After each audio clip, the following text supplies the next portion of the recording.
Hallelujah. मसीह के कादिर और जलाली नाम में आप तमाम अजीज बहनों भाइयों को पास्टर जॉयस जीवन का सलाम कबूल हो और खुदा का फजल, उसका रहम जो है वो हमेशा आपकी जिंदगियों पर जारी रहे। अजीज बहनों और भाइयों, जैसे कि आपको मालूम है कि हम हर रोज किसी नए खुदा के ममसूह के साथ, किसी नए खुदा के बेटे के साथ, किसी नए खादिम के साथ हम उनके साथ बैठते हैं, कलाम की गुफ्तगू करते हैं और प्रोग्राम कलाम की बात करते हैं और उनकी जिंदगी की गवाही को आप सबके सामने लेकर आते हैं और हम ये उनसे पूछते हैं कि वो किस तरह से मुश्किल में रहकर, परेशानी में रहकर खुदा की खिदमत को कर रहे हैं। तो आज जो खुदा के खादिम हमारे साथ मौजूद हैं, वो खुदाओं ने बड़ी कसरत से अपने जलाल के लिए इस रुए जमीन पर इस्तेमाल करता है। उनका ताल्लुक वॉइस ऑफ जीसस मिनिस्ट्री के साथ है और खुदा के ममसूस से गुफ्तगू करते हैं। आए उनसे बात करते हैं, पास्टर सुलेमान गिल साहब से। आमीन। भाई साहब, मसीह में आपको सलाम। हाँ जी, इस्लाम। कैसा फील कर रहे हैं कि आज प्रोग्राम जो है कलाम की बात की टीम जो है वो आपकी रिहाइशगाह पर आपके पास मौजूद है, आपको कैसा लग रहा है? मुझे बहुत अच्छा लगा है और मैं बहुत एक्साइटेड हूँ आपसे मिलने से पहले भी और अभी भी एक्साइटेड हूँ और बड़ा अच्छा लगा है। भाई साहब, खुदावंद आपको बरकत दे। मुझे भी बहुत अच्छा लगा कि आप इस टाइट शेड्यूल के अंदर और आप कराची में आए और आपने मुझे टाइम दिया, मुझे बड़ा अच्छा लगा। खुदावंद आपको बरकत दे। भाई साहब, हमारे देखने वालों को ये बताइएगा कि आपने बाइबल सुनाना क्यों पसंद किया? क्योंकि आज हर दूसरा आदमी जो है वो बाइबल सुना रहा है। और क्या आप इंजीनियर नहीं बने, ठीक है, आप उसका नाम क्या, कोई डॉक्टर नहीं बने, आपने कोई बिजनेस को नहीं इख्तियार किया, आपने बाइबल सुनाना क्यों पसंद किया? इसकी क्या वजूहत थी? कोई खास कॉलिंग थी आपके लिए? कोई खुदा ने आपको खास आवाज देकर बुलाया? तो हमारे देखने वालों को जरूर ये बताइएगा अपनी जिंदगी के तमाम वाकयात। जी बात साहब, बहुत सारी बातें हैं शेयर करने के लिए, लेकिन उनमें से कुछ बातें मैं शेयर करना चाहूँगा जी जो सुनने वालों के लिए भी बरकत का बायस बनेंगी। जी जी क्योंकि मेरी ज़िंदगी में खुदा ने बहुत दफ़ा मुझे मौत से बचाया, तकरीबन 7 दफ़ा जब खुदा ने मौत से बचाया। हालेलुया। और लास्ट टाइम जब मैं कराची शहर में आया तो उस वक्त खुदा ने मेरी ज़िंदगी को तब्दील किया और ये मैं 24 साल के बाद अब इस शहर में आया। आमीन आमीन। जब मेरी ज़िंदगी इस शहर में तब्दील हुई, कराची शहर में, और मैंने अपनी ज़िंदगी खुदा को दी, तब से लेकर मैं आज तक खुदा के साथ वफादार हूँ। और खुदावंद का शुक्र है कि खुदावंद ने मेरी ज़िंदगी में बहुत सारे जो काम किए, बहुत दफ़ा खुदा ने मौत से जब बचाया, तो मैं खुदा के मकसद को उससे पहले समझ नहीं पा रहा कि खुदा मुझसे क्या लेना चाहता। सही। तकरीबन जब मैं 94 में 6ठी क्लास में था तो मेरा रोड एक्सीडेंट हुआ और मुझे स्टिचेस लगे, चोट लगी और स्टिचेस लगे। तकरीबन मेरे पूरे पेट का मेजर ऑपरेशन हुआ और 42 स्टिचेस मेरे पेट में लगे। सही। और मैं उस वक्त खुदा से नाराज हो गया कि खुदा ने मेरे साथ ऐसा क्यों किया। और फिर उसके बाद मुख्तलिफ हादसात से मैं बचता रहा और फिर भी मैंने अपनी ज़िंदगी नहीं दी। और लास्ट जब मैं कराची में आया 99 में और 2000 के दरमियान जब मैं आया तो वहाँ पर उस वक्त मेरी ज़िंदगी तब्दील हुई और फिर मैं खुदा के प्लान को समझने के काबिल हो गया। और मैंने खुदावंद से कहा कि मैं अपनी ज़िंदगी तुझे देता हूँ और मुझे बता मुझे करना क्या है। और आमीन फिर खुदा ने मुझे जो स्पेशली बुलाहट दी, मेरी जो बुलाहट है वो नौजवानों में है। और मैंने बहुत सारे नौजवानों में फिर जब खिदमत करना शुरू की, ठीक है, और बहुत सारे जो जादूगर हैं, जो ड्रिंक करने वाले बच्चे हैं, सही। ठीक है, नशा करने वाले बच्चे हैं, नौजवान हैं, मैंने उनमें जाकर खिदमत की। और इसलिए क्योंकि खुदा ने मुझे चुना, बुलाया और मैंने सारी बातों को छोड़कर, ठीक है, सारी बातों को छोड़कर मैंने खुदा के कलाम को अहमियत दी। और मेडिकल को, क्योंकि मैं डायलिसिस टेक्नीशियन हूँ, ठीक है, मैं प्रोफेशनल हूँ, फिर लेबोरेटरी टेक्नीशियन का कोर्स भी मैंने किया हुआ है। लेकिन सारी चीज़ों को मैंने छोड़कर, ठीक है, मैंने अपने खुदावंद के साथ अपनी ज़िंदगी को वफादारी के साथ निभाने के लिए अपने आप को तैयार किया। और तब से लेकर अपने 16 साल की एज से लेकर अब मैं तकरीबन 40 साल का हूँ और खुदा के साथ वफादार। खुदावंद आपको बरकत दे। अजीज बहनों और भाइयों, बड़ी खूबसूरत बात खुदा के ममसू ने हमारे साथ की कि वो अच्छे टेक्नीशियन हैं, वो डायलिसिस करते हैं, किडनी के को अच्छे तरीके से जानते हैं, समझते हैं, मेडिकल से भी उनका ताल्लुक रहा है। लेकिन अब उन्होंने इन तमाम चीज़ों को छोड़कर उस आवाज़ को जो खुदा की थी उसको उसके मुताबिक जो है अपने आप को पेश कर दिया। बहुत सारे ऐसे खानदान हैं, बहुत सारे ऐसे लोग हैं जो खुदा की आवाज़ को सुनते तो हैं लेकिन अपने दिलों को सख्त किए हुए हैं। पर सब मैं आपसे ये पूछना चाहूंगा, जैसे कि खुदा के कलाम में लिखा है, यीशु ने कहा मेरी भेड़ें मेरी आवाज सुनती हैं। तो ये जो तजुर्बा है आवाज सुनने का, ठीक है, हमने बहुत सारी आवाजें सुन रखी हैं, ठीक है, बहुत सारे सिंगर्स की आवाज सुनते हैं। फोन पर हमें बहुत सारे फोन जो है, जब डेली के बेसिस पर फोन आते हैं, तो हम किसी से ये नहीं कहते कि कौन बोल रहा है, अपना तारुफ कराएं। हम डायरेक्ट ये कहते हैं कि जी बोले डैडी, बोले मम्मा, या बोले जिसको, क्योंकि वो आवाज हम दिन में काफी दफा सुनते हैं। तो खुदा की आवाज को समझने के लिए इसका तजुर्बा कैसे, कि जैसे आप खुदा के कलाम की मुनादी करते हैं, और पहले भी हमने इस पर गुफ्तगू की कि सैमुअल जो एक बड़ा नबी था, ठीक है, और इसराइल में वो गैब बन था, उसके बारे में किताब मुकद्दस सैमुअल की किताब में लिखा हुआ है। तो जब वो एली काहिन के पास हैकल में था, तो खुदा जब उससे पुकारता है, 3-4 दफा खुदा ने उसे पुकारा, लेकिन उसके बावजूद भी वो उठकर जो है वो एली काहिन के पास गया, तो उससे खुदा की आवाज। तो ये क्या तजुर्बा है, किस तरीके से हम खुदा की आवाज को समझ सकते हैं, हमारे देखने वालों को जरूर बताइएगा। हाँ नहीं, मुझे मेरी जिंदगी जब तब्दील हुई, मुझे खुदा की आवाज को सुनने का कोई तजुर्बा नहीं था, बिल्कुल एक्सपीरियंस नहीं था। ठीक है, एक नौजवान था, ठीक है, 16 साल की एज में जब मेरी जिंदगी तब्दील हुई, और मुझे खुदा की आवाज का बिल्कुल भी, मैं बार बार एक लफ्ज दोहरा रहा हूँ कि मुझे कोई तजुर्बा नहीं था। सही। ठीक है, और जब मैंने अपनी जिंदगी खुदा को दी, तो एक दिन ऐसा हुआ कि खुदा ने मेरे साथ बात की, और मेरी अपनी जुबान में, क्योंकि मैं पंजाब का हूँ और पंजाबी हैं हम, ठीक है, उर्दू हमारी नेशनल लैंग्वेज है, पंजाबी हमारी मादरी लैंग्वेज है, बिल्कुल बिल्कुल, ठीक है। और याद रखें कि खुदा जो है वो हमारी हर जुबान को समझता है। हम आमीन, किसी भी आमीन, कौम आमीन। और कबीले से हैं, Praise the Lord. खुदा जरूरी नहीं कि आपको खुदा से बात करने के लिए कोई और जुबान सीखनी पड़ेगी। आमीन, इतने आमीन। साल आप स्टडी करें और फिर आप खुदा की आवाज को समझेंगे। और मुझे बिल्कुल तजुर्बा नहीं था, और मैंने अपनी खिदमत के इब्तदाई दिनों में इस बात को जान लिया कि मेरा खुदा मुझे जानता है, और वो मेरी जुबान में मेरे साथ बात करता है। हालेलुया, और पहली दफा खुदा ने जब मेरे साथ बात की, तो वो मेरे साथ पंजाबी में बात की। हालेलुया, और हालेलुया। खुदा ने मुझे कहा, मैंने तुझे नौजवानों के लिए चुना, क्योंकि मैंने आमीन, खुदा से आमीन। पूछा था कि तूने मुझे क्यों बुलाया है। मेरा सवाल ये था कि मैं आम लोगों की तरह खिदमत नहीं करना चाहता, मुझे तू बुलाएगा तो मैं आऊंगा, क्योंकि मेरे माँ बाप ने मेरी पैदाइश से पहले ही मुझे डेडिकेट किया था खिदमत के लिए, और मैं खिदमत में आना नहीं था चाहता। आमीन, आमीन। ठीक है, और मैं बिल्कुल खिदमत में आना चाहता ही नहीं था, खुदा की खिदमत से भाग रहा था, इसलिए खुदा भी मुझे बचाता जा रहा था। और खुदा जब मुझे लेकर आया, तो मैंने खुदा से कहा कि तू मुझे बताएगा, मेरी डायरेक्शन बता, मेरी बुलाहट बता, तो फिर मुझे समझ आई। और फिर खुदा ने मुझे जब कहा कि मैंने तुझे नौजवानों के लिए चुना, तो फिर मेरी डायरेक्शन क्लियर हुई, मैंने खुदा की आवाज़ को सुनने का तजुर्बा है। आमीन, आमीन, आमीन। और फिर अमूमन जब लोग हैं, जब आप बात करते हैं मैं सुनता हूँ, बिल्कुल। जब आप बात करते हैं मैं सुनता हूँ, और जब मैं बात करता हूँ आप सुनते हैं। ठीक है, हम खुदा के साथ इस तरह दुआ बात नहीं करते, सही। हम सिर्फ दुआ करते हैं तो अपनी बात बताकर आमीन कर देते हैं। खुदा को मौका नहीं देता कि खुदा क्या बात हमसे करना चाहता है, इसलिए हमें खुदा से बात करने का तजुर्बा नहीं है। ठीक है, क्योंकि हमने अपनी बात जो भी मेरे दिल में है, आपके दिल में है, किसी के दिल में भी है, उसने अपनी दुआ कंप्लीट की, आमीन कर दिया और खत्म। भाई जब दुआ का मतलब है खुदा से बातें करना, तो बातें तो आपने की नहीं, आपने तो सिर्फ अपनी बात पहुंचाई, सिंगल कन्वर्सेशन की, अपनी तरफ से बात पहुंचाई, दूसरे की बात तो सुनी नहीं कि खुदा क्या कहना चाहता है।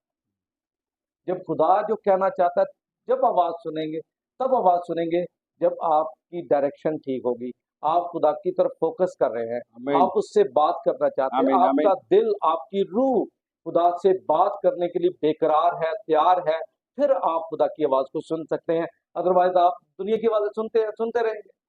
खुदा की आवाज को सुनने के लिए फोकस करना पड़ेगा। हालेलुया। आपको कोई और जुबान सीखनी नहीं पड़ेगी, वंडरफुल। फोकस करेंगे और खुदा आपसे धीमी आवाज में बात करेगा, ऊंची आवाज में बात करेगा, आपके दिल में बात करेगा। खुदा के तरीके कार बहुत ज्यादा है सिखाने के। हालेलुया। खुदा कोई एक हमारे तरह का उस्ताद है जिसके पास 100 तरीके हों, किसी आपके पास 1000 तरीके हो सकते हैं, किसी के पास 2, और जितने भी मैं तरीके बता रहा हूँ ये काउंटिंग में है, और खुदा की टीचिंग के तरीके अनगिनत है। आमीन, आमीन। और खुदा के बात करने के तरीके अनगिनत है। जी हालेलुया। खुदा जो है वो उस्ताद है, मास्टर है, जैसे कि पास्टर साहब ने ये भी बताया कि वो खुदा की खिदमत करना नहीं चाहते थे। बहुत सारे ऐसे लोग हैं, मूसा को हम देखें, बाइबल मुकद्दस में लिखा है, वो उसने कहा कि मैं बोल नहीं सकता, मेरी आवाज कुंद है, मेरी जुबान ठीक नहीं है, तो किसी और का चुनाव कर ले। लेकिन खुदा जानता है, खुदा अपने लोगों को जानता है, खुदा मेरा, आपका, हम सबका उठना बैठना जानता है। हम देखते हैं कि यूना जो है वो कई बार खुदा की हजूरी से भागा, यहाँ तक कि वो मुश्किल में पड़ गया, लेकिन खुदा फिर भी उसे उस जगह लेकर गया। और तो अजीज बहनों और भाइयों, जैसे कि हम भाई साहब के साथ गुफ्तगू कर रहे हैं, बड़ा मजा आ रहा है, बहुत अच्छा लगा है। भाई साहब, हमारे देखने वालों को बताइएगा कि ना, आज भी बहुत सारे ऐसे लोग हैं जो ये कहते हैं कि नहीं, हम कई बार खुदा, जैसे आपने बताया कि खुदा जो उस्ताद है, मास्टर है, उसके बोलने के तरीकेकार जो है वो डिफरेंट स्टाइल के हैं, वो तरह तरह से बोलता है। कई बार लोग जो है वो ये जिद्दी करके बैठ जाते हैं कि खुदा जो है डायरेक्ट हमारे साथ बात करे, जैसे उसने मूसा से की, इब्राहिम से की, लूत से की, बहुत सारे नबियों से उसने कलाम किया। और आज भी इस रुए जमीन पर खुदा रास्तबाजों के साथ बोलता है, खून खरीदों के साथ बोलता है, लेकिन कईयों के साथ वो नहीं भी बोलता। इस दुनिया में ऐसे भी लोग हैं जो यही जिद करके बैठ जाते हैं कि अगर खुदा ही मुझसे बात करेगा तो मैं ये करूंगा। कई बार खुदा खादमों का मुंह होकर नहीं बोलता। बिल्कुल ऐसे ही खुदा ने हमेशा जो तरीकाकार बाइबल में हमें नजर आता है, मैंने पहले भी बात अपनी पहुंचा दी, अपनी कन्वे कर दी। अगर समझने वाले जो हैं वो बहुत सारे लोग समझदार हैं, आज खुदा के कलाम को अच्छी तरीके से समझते हैं, तो बस वो उनके दिमाग में बात क्लिक नहीं होती कि खुदा के कलाम ने तो हमें पहले ही बता दिया कि खुदा कभी अपने बंदों के वसीला से कलाम करता है, कभी शोहर के साथ, ठीक है, शोहर के वसीला से बीवी को कलाम दे रहा है, कभी बीवी के वसीला से शोहर को कलाम दे रहा है, कभी हमारे बच्चों के वसीला से कलाम हमें दे रहा है, कभी खुदा कहता है कुम्हार के घर जा, यिर्मयाह कहता है उठ और कुम्हार के घर जा। वहां खुदा कोई वहां जाके बात नहीं कर रहा, खुदा सिर्फ कह रहा है तो वहां जा, और वो देखते देखते कलाम को सीख रहे हैं कि कुम्हार कैसे बर्तन बना रहा है और वो बर्तन बिगड़ जाता है, और बिगड़ जाता है, वहीं से खुदा उसे कलाम सिखाता है। फिर खुदा जो है यूना को भेजता है, खुदा भेजता है। फिर वहां पर जब लोग जिंदगियां बदलती है तो वहां पर खुदा के आवाज को सुनने का, सीखने का तजुर्बा अलग होता है। ठीक है, खुदा कैसे कलाम कर रहा है, ठीक है, खुदा ने जो कलाम कर दिया, लोगों ने कबूल किया और लोगों ने उस कलाम को एक्सेप्ट किया, लोग बदल गए। आमीन। ठीक है, मुकद्दसा मरियम के साथ खुदा डायरेक्ट कलाम नहीं कर रहा कि तेरे बेटा होगा। जिब्राइल फरिश्ता इतना बड़ा मैसेज उसके बेटे का, यीशु मसीह की पैदाइश का, लेकिन यहोवा खुदा कलाम नहीं कर रहा। ठीक है, यहोवा खुदा ने अपने मैसेंजर को, ठीक है, जो जिब्राइल फरिश्ता है, जो सबसे बड़ा इस वक्त फरिश्ता है, उसको भेजा मुकद्दसा मरियम के पास। और मुकद्दसा मरियम ये नहीं कहा कि भाई एक फरिश्ता मुझे जब खुदा कहेगा फिर मैं मानूंगी कि मेरा बेटा होगा। हालेलुया। अगर लोग इसी तरह बातें सोचते रहेंगे तो वो कभी सीख नहीं पाएंगे। बिल्कुल बिल्कुल। अब बहुत दफा हम देखते हैं कि शागिर्दों को हम देखते हैं, शागिर्दों ने मुख्तलिफ तरीकों से अपने उस्तादों की बात सीखी। ठीक है, जो लूका है उसने पालूस रसूल से टीचिंग दी।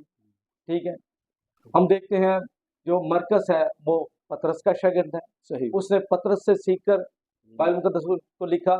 उसी तरह खुदा जो है मुख्तलिफ तरीकों से, मुख्तलिफ अंदाज से अपने लोगों के साथ, मुख्तलिफ लोगों में से होकर बात करता है। और हम देखते हैं कि गधी भी बोलकर बयान करता है, हालेलुया, कलाम नबी को। बिल्कुल ठीक है, बिल्कुल बिल्कुल। खुदा जानवरों के वसीला से भी बता कलाम रहा है, करता है, खुदा परिंदों के वसीला से सिखा रहा है, खुदा जो है वो कायनात की मुख्तलिफ चीजों के, क्योंकि हर चीज खुदा के जलाल और उसके इरफान से मामूर है। आमीन और आमीन। जब हम कहते हैं कि हर चीज उसके जलाल और उसके इरफान से मामूर है, तो खुदा हालेलुया, तो किसी भी तरीके से बात कर सकता है। हालेलुया। यीशु ने कहा अगर ये चुप हो गए तो पत्थर भी चिल्ला पत्थर उठेंगे। चिल्ला तो उठेंगे। खुदा तो किसी भी तरीके से सिखा सकता आमीन है। आमीन। सीखने वाला बंदा होना चाहिए, हालेलुया, सुनने वाला बंदा होना चाहिए। आमीन अगर आप पत्थर दिल हैं तो आप कभी भी नहीं सुन पाएंगे। आमीन अगर आमीन। आप सैमुअल की तरह अभी बच्चे हैं, अभी आप बालग नहीं हैं, आपको तजर्बा नहीं, तो एली कहन के पास गया, एली कहन ने कहा कि बेटे तुझे तजर्बा नहीं, ये आवाज जो है मेरी नहीं, ये किसी और की है, और जो आवाज तुझे आ रही वो बेसिकली खुदा की है, और तू उसको सुनने के लिए तैयार हो। और खुदा से ये क्या है, खुदा फरमा क्योंकि तेरा बंदा सुनता है। उसने कहा खुदा फरमा तेरा सुनता है। और ये कहने की बात थी कि सैमुअल की ये बात जो है उसकी जिंदगी में तब्दीली का बात है। उसने खुदा की आवाज को सुनना शुरू किया, और उसने जब खुदा की आवाज को सुनना शुरू किया तो वो हर रोज खुदा की आवाज को सुनता सुनता सुनता वैसे बरकत होता गया, भेद खुलते गए, गैप बीन का खिताब मिल गया कि ये तो भाई गैप की बातें जानता है, इसलिए आमीन। कि उससे गैप की बातें करने वाला, जो जो फ्यूचर की बातें हैं वो भी बताने वाला, जो पास्ट की बातें जो किसी नस्ल ने देखी नहीं वो भी बताने वाला, वो तो खुदा है। और हालेलुया। इसीलिए उसे पता चला कि वो खुदा से बातें करना चाहता है। आमीन। ये खूबसूरत भाई साहब ने जवाब दिया इस बात का।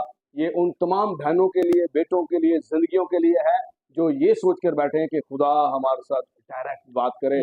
खुदा आपके साथ किसी भी रूप में, किसी इंसान के रूप में, किसी खुदा के खादिम के रूप में, किसी भी रूप में खुदा आपसे बात कर सकता है। जैसे खुदा ने बीच में जानवरों की, परिंदों की भी बात की कि गधी के वसीला से खुदा ने कलाम किया।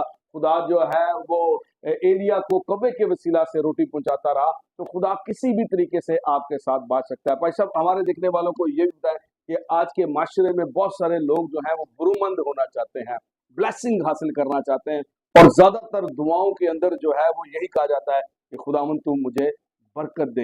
हमारे देखने वालों को ये बताएं कि जैसे खुदा ने इब्राहिम को बरकत दी और खुदा ने उससे कहा कि मैं तुझे बढ़ाते बढ़ाते आसमान के तारों और समंदर के किनारों की जरों की इबादत कर दूंगा, इसलिए कि तूने मेरी बात मानी। ये भेद हमारे देखने वालों को बताएं कि how can receive blessing of God, हम किस तरह से खुदा की बरकत को हासिल कर सकते हैं। मतलब जो हमारी ब्लेसिंग की बात है, प्रोस्पेरिटी की बात है, प्रोस्पेरिटी लोग जो चाहते हैं चर्च में आते हैं एक नीड लेके, वो प्रोस्पेरिटी जो है वो मटेरियलिस्टिक है। सिर्फ हमने मतलब लोग एक ही दुआ करते हुए, दुआ करवाते हुए नजर आते हैं। पादी से बांधते के बाद सब दुआ करें हमें घर मिल जाए, पाद साहब दुआ करें हमें गाड़ी मिल जाए, पाद साहब दुआ करें हमारे बच्चों को नौकरियां मिल जाए, पाद साहब दुआ करें हमारे घर में अच्छा फर्नीचर आ जाए, पाद साहब अच्छी दुआ करें हमारी सैलरी ज्यादा हो जाए, हम अच्छी जॉब हमें मिल जाए, हमारे बच्चे अब्रॉड चले जाएं। सिर्फ इन बातों के लिए ब्लेसिंग, और ये नहीं कभी भी किसी ने आके, बहुत कम लोग जो ब्लेसिंग को बाकी समझते हैं कि मेरी बीवी जो है मेरे साथ और वफादार हो, हालेलुया, मेरा शोहर और वफादार हो आमीन, जाए, मेरे बच्चे और वफादार हो जाए, हमारे भी, और सबसे बढ़कर खुदा तेरे वफादार हो जाए। आमीन, आमीन, ये प्रोस्पेरिटी जब आपकी जिंदगी में आएगी तो दुनिया की सारी चीजें आपको मिलती है। हालेलुया, हालेलुया, बेसिकली जो बरकत है, जो ब्लेसिंग है, जो हमें लेने की जरूरत है, ठीक है, वो अपने शोहर के लिए, अपने अपनी बीवी के लिए, अपने बच्चों के लिए ये लेने की जरूरत है। जो हम बाइबल के ईमानदार देखते हैं, उन्होंने अपनी जिंदगी में खुदा के खौफ को मांगा, आमीन, खुदा के साथ वफादारी को मांगा। अब्राहम जो है वो पैसे को छोड़कर, प्रोस्पेरिटी को छोड़कर, उसने खुदा के साथ चलने को अहमियत दी। आमीन, आमीन, अलीशा नबी ने अपनी 12 बैल जोड़ी छोड़कर खुदा के साथ वफादार होना पसंद किया। हालेलुया, पतरस, अंद्रयास, यकूब और यूहन्ना एक मछेरे थे, माहिर माहिर माहिर। जो हम देखते हैं कि वो बिजनेसमैन थे, मछलियों का काम करते थे। एक गलील की झील में उनका अच्छा खासा बिजनेस था, गैर कौमों में ठीक ठाक पैसा कमा रहे थे। वो अपना सारा पैसा छोड़कर, प्रोस्पेरिटी दुनिया की छोड़कर, वो खुदा के, और आज और खुदाई कलीसिया देखें कि वो अपने सारी चीजों को बेच बेच कर खादमों के पास लेकर आते हैं और हालेलुया, शेयर करते हैं। और आज कलीसिया सारी चीजों को लेना चाहती है आमीन, लेकिन खुदा को देना नहीं चाहती। और मैं Oh, हमेशा लोगों को कहता हूँ Jesus. कि आप अपने खाली Oh, हाथ wonderful बढ़ाएं, Lord. Hallelujah. आपके अपने सिर्फ खाली हाथ बढ़ाए, ठीक है, खुदा आपके खाली हाथों को भर देगा। Amen, ठीक है, amen. आपके हाथ खाली हैं, Praise the खुदा के Lord. हाथ खाली नहीं है। Hallelujah. खुदा जब देता है तो प्रोस्पेरिटी जो है, जो आप मांग रहे हैं वो थोड़ी है, खुदा जो देता है वो बहुत है। Amen. आपके पास जगह कम हो जाएगी उस प्रोस्पेरिटी को संभालने के लिए, उस ब्लेसिंग को संभालने के लिए। उस बेवा की तरह, उन लोगों की तरह बर्तन कम हो जाएंगे, Amen. लेकिन बरकत जो है, तेल बहता जाएगा, Amen. बरकत बहती Amen, जाएगी, amen. और आपकी ब्लेसिंग कभी खत्म नहीं होगी। Hallelujah, hallelujah. बहुत जबरदस्त भेद खुदा के बंदा ने हमें बताया है, तमाम लोगों को, बहन भाइयों को बताया है। अगर हम खुदा से ब्लेसिंग को जाना चाहते हैं तो हम दुनियावी चीजों को छोड़कर, हर एक चीज को छोड़कर जो है अपने लिए, अपने खानदान के लिए, अपने साथी के लिए, अपने बच्चों के लिए खुदा से बरकत को मांगे और खुदा के साथ हमेशा जुड़े रहें। हम खुदा के खादिम पादी साहब के नहायत शुक्रगुजार हैं जिन्होंने अपना कीमती वक्त हमें दिया। भाई साहब, हम आपके मशकूर हैं दिल से की गहराइयों से इस अच्छी गुफ्तगू के लिए, इस अच्छे टॉपिक के लिए, और आपके टाइम के लिए हम आपके लिए शुक्रगुजार हैं। और हमारी ये दुआ है कि खुदा का करम आप पर, आमीन। आपके घराने पर, आपकी आमीन। मिनिस्ट्री पर हमेशा जारी रहे और आप उसके जलाल में बढ़ते चले जाएं। आखिर में चलते चलते कोई भी खास बात कोई भी ऐसी बात जिसके वसीला से मसीह कलीसिया के ऊपर, मसीह खानदान के ऊपर बरकत हमेशा जारी रहे, आप हमारे देखने वालों के साथ कर सकते हैं। यानी मैं एक ही बात कहूँगा कि लोग आज खादमों पे एक ही सवाल उठाते आ रहे हैं कि खादम जो है वो हदिया मांगते हैं। याद रखें, अगर खादम है, अगर खुदा का खादम है, अगर खादम है तो वो खादम पहले खुदा का है, हालेलुया, जिसकी खिदमत करने के लिए है, और जिसकी वो खिदमत कर रहा है वो गरीब नहीं हो सकता। ये हालेलुया। याद रखें। आमीन, आप सिर्फ एक 10वां हिस्सा दे रहे हैं, अपने 100% में सिर्फ 10वां हिस्सा दे रहे हैं, 90% नहीं दे रहे। 10वां हिस्सा देकर भी आप समझ रहे हैं कि आप बहुत कुछ दे रहे हैं, तो उससे बेहतर है कि आप खादमों को ना दें। ये खादमों की रिस्पेक्ट नहीं। खुदा ने अगर उनको बुलाया है तो खुदा उनको संभालना जानता है, आमीन, आमीन, खुदा उनकी जरूरतों को हालेलुया, पूरा करना जानता है। तो ये आप इस तरह करके आप प्रोस्पेरिटी लेने की बजाय, बरकत लेने की बजाय आप अपनी जिंदगी में लानत ले लेते हैं। तो जरूर मेरी इस बात को याद रखिएगा कि अगर बरकत लेना चाहते हैं तो खुदा के ममसूओं की, चाहे वो छोटा है चाहे वो बड़ा है, चाहे उसके पास नॉलेज ज़्यादा नहीं है या ज़्यादा नॉलेज है, उसके वसीला से मौजूद होते हैं ज़्यादा या नहीं होते, हर खादम इज्जत के लायक है। चाहे आमीन, उसकी गवाही बहुत खूबसूरत है, चाहे इतनी खूबसूरत नहीं है। आगाज किसी का इतना खूबसूरत नहीं होता, ठीक है, लेकिन उसका अंजाम बड़ा खूबसूरत होता है, आमीन, आमीन, ठीक है, आमीन, जो शायद अभी आपने नहीं देखा। ठीक है, अगर आप देखना चाहते हैं तो शायद आपके पास जिंदगी ना हो, लेकिन जब आप खुदा के साथ वफादार हैं तो उनका अंजाम आप जरूर देखेंगे। उनका अंजाम हमेशा की जिंदगी है, उनका अंजाम जिंदगी का ताज है, आमीन, उनका अंजाम खुदा के साथ रहना है, खुदा की हजूरी में रहना है, नई यरूशलेम में रहना है, आमीन, खुदा की कुर्बत में रहना है, तारीफ, खुदा की मोहब्बत में हमेशा वो साथ रहेंगे। और जो कुछ उनके पास है शायद वो आपके पास नहीं, जो आप थोड़ा सा दे रहे हैं, बहुत थोड़ा सा देकर आप समझ रहे हैं कि बहुत कुछ है, उनके पास वो कुछ है क्योंकि वो यीशु मसीह पर ईमान लाने आमीन, से आमीन, मसीह के हम में रास्तबारिता बन गए हैं। हालेलुया, ठीक है, हालेलुया, और मसीह का हम में रास्त बनने का मतलब है जो कुछ मसीह का है वो वो सब सब कुछ, हम मेरा है, आमीन, आमीन, वो सब आपका है, वो हालेलुया, सब आपके बच्चों का, वो मेरे बच्चों का, पूरी दुनिया का है, जितने आमीन, मसीह यीशु पर, क्योंकि यीशु के लिए आसमान जमीन और जमीन की चीजें, देखी अनदेखी चीजें यीशु के लिए बनी, जो यहोवा खुदा ने अपने बेटे के लिए बनाई। और अब मसीह पर ईमान लाने से हम दुनिया के अमीर तरीन लोग हैं, हालेलुया, अरबों खरबों नहीं, बल्कि हमारी दौलत का अंदाजा ही नहीं लगाया जा आमीन, सकता। तो इसलिए हम गरीब नहीं हैं, खादमों को गरीब मत समझिएगा, और ना ही खादम गरीब है। यीशु भी जमीन पर गरीब बनकर आया, अपना जलाल छोड़ कर आया, लोगों ने उसे सताया हुआ समझा, गरीब गुरबा समझा, लेकिन वो अपना तक छोड़ कर आया, अपना जलाल छोड़ कर आया। और हम भी जिस्म में जो बैठे हैं ये खाकी है, जलाली बदन जो है पीछे छुपा है। जलाली बदन जब आमीन, आएगा हालेलुया, उस नूर को आप देख नहीं सकते, जैसे यीशु को नहीं देख सकते। तो इसलिए सब खादमों की मैं आपसे इस चैनल के तवसत से रिक्वेस्ट करूंगा, खुदा के खादमों की इज्जत करें अगर आप बरकत देना चाहते हैं। बहुत आमीन, शुक्रिया बात आमीन, आमीन। लिखा है खुदा के कलाम में, खादम जो है वो दो चंद इज्जत के लायक है। कलाम में ये भी लिखा है कि खुदा मुबारक है जो हर रोज हमारा बोझ उठाता है। कलाम में ये भी लिखा है कि तुम शाही कायनों का फिरका हो, एक ऐसी उम्मत जो खुदा की खास मलकियत है। भाई साहब, मैं नहायत शुक्रगुजार हूँ फिर से वंस अगेन। मुझे बहुत मजा आया आपके साथ गुफ्तगू करते हुए। मैंने बहुत सारी ब्लेसिंग्स को, यहाँ पर एक आमीन, गैर मामूली खुदा की अनॉइंटिंग है, आमीन, आमीन। खुदा का रूह जुम्बश प्रेज कर द रहा है लॉर्ड, प्रेज और द लॉर्ड, अनॉइंटिंग यहाँ पर मौजूद है, ओ खुदा यहाँ प्रेज, पर मौजूद है। और मैं यस दिल की यस, गहराई से आपके हालेलुया, लिए, आपके खानदान के लिए, मिनिस्ट्री के लिए दुआ आमीन, दूं। आमीन, खुदावंद आपको बरकत दे और आमीन, इसी तरह कसरत से अपने जलाल के लिए आमीन, इस्तेमाल आमीन। करता बहुत रहे। शुक्रिया तो बात साहब आपके गॉड सारी ब्लेस यू, मोहब्बत के लिए। गॉड ब्लेस यू, गॉड खुदा ब्लेस आपको और आपके चैनल को और आपकी सारी खिदमत को बरकत दे। यू। आमीन, आप बहुत सारी छुपी हुई जिंदगियों की, बहुत सारी छुपी हुई बातों को वादा कर रहे हैं, आमीन, और आमीन, खुदा आपकी इस खिदमत को और फ्रूटफुल करे। आमीन, आमीन। आप तमाम के भी हम शुक्रगुजार हैं जो आप हमारे प्रोग्राम कलाम की बात को देखते हैं, लाइक करते हैं, सब्सक्राइब करते हैं। खुदावंद आप सबको बरकत दे और देखते रहें प्रोग्राम कलाम की बात।